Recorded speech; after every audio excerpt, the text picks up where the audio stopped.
A British playwright by the name of Freddie Lonsdale went one New Year's Eve to his club, the Garrick Club. There were other members there, one of whom he could not stand. A friend said to Freddie, "Go and reconcile with him. It's very unkind to have these bad feelings toward anyone at such a happy time of the year. Go, wish him a happy New Year."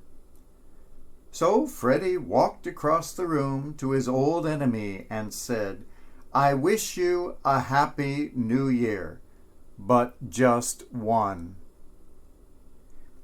It is so difficult to love our enemies, those people we have chosen to hate, those people we think hate us. Mahatma Gandhi once said, "It is easy enough to be friendly to your friends, but to befriend someone who regards himself as your enemy, that is the quintessence of true religion. All the rest of it is just business."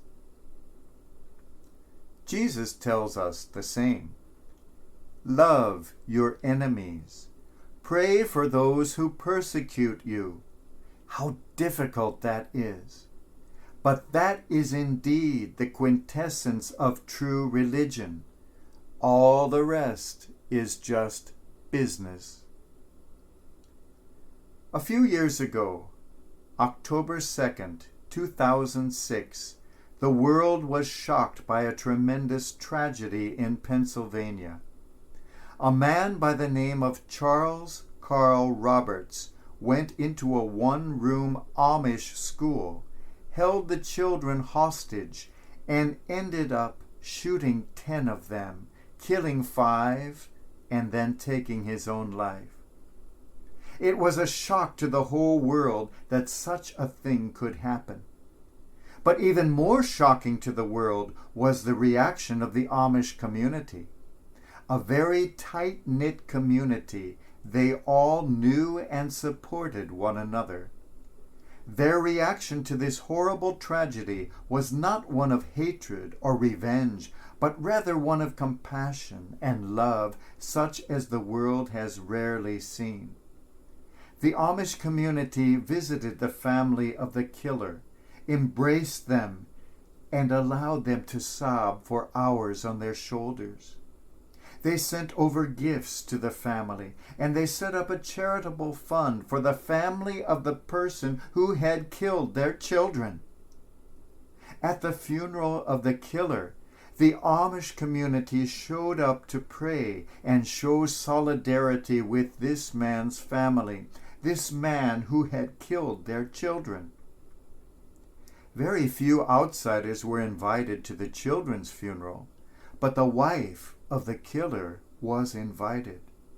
At the end of it all, the wife wrote an open letter to the community saying, "Your great love for my family has helped to provide the help and the healing that we so desperately need. The gifts you have given are appreciated more than words can say, and your compassion has gone far beyond our family, far beyond our community. Your compassion has changed the world." Indeed, it had.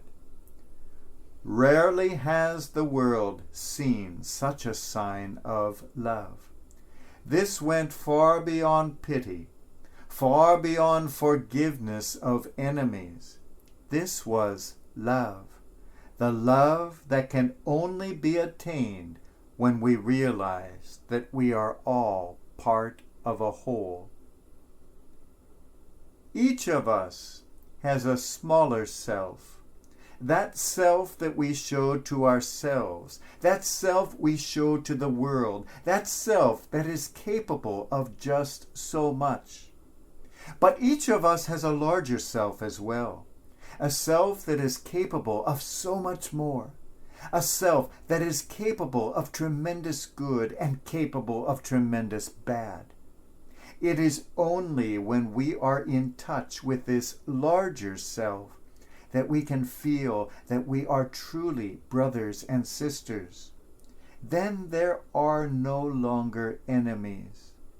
there is just one vast sea of humanity of which we are all the multicolored drops.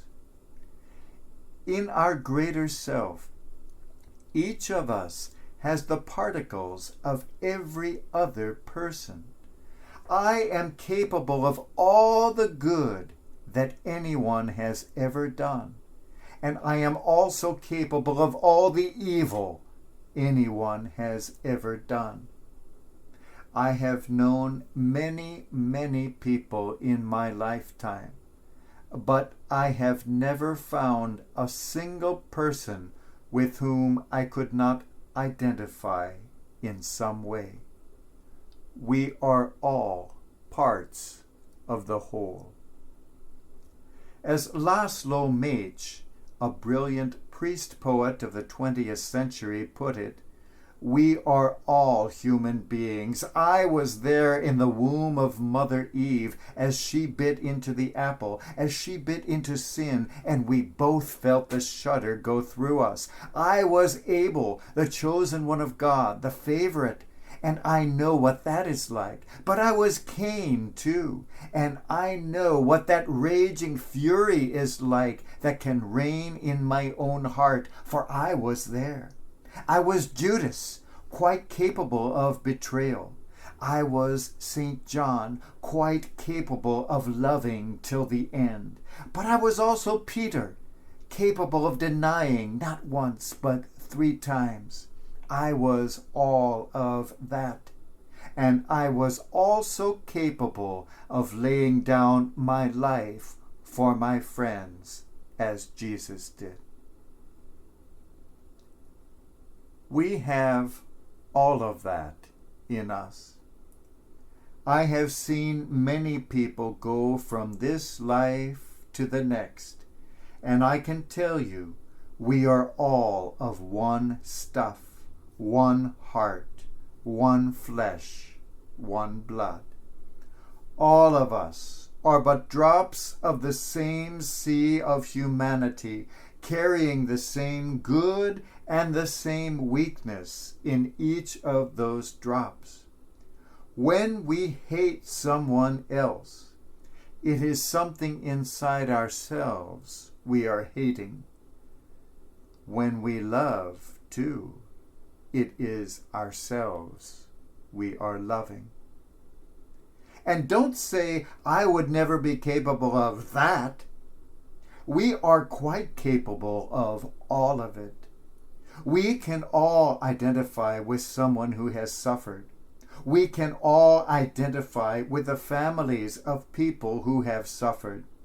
But we can also all identify with the perpetrators of suffering, the Judases, the Peters, the Cains, all drops of the same ocean of humanity.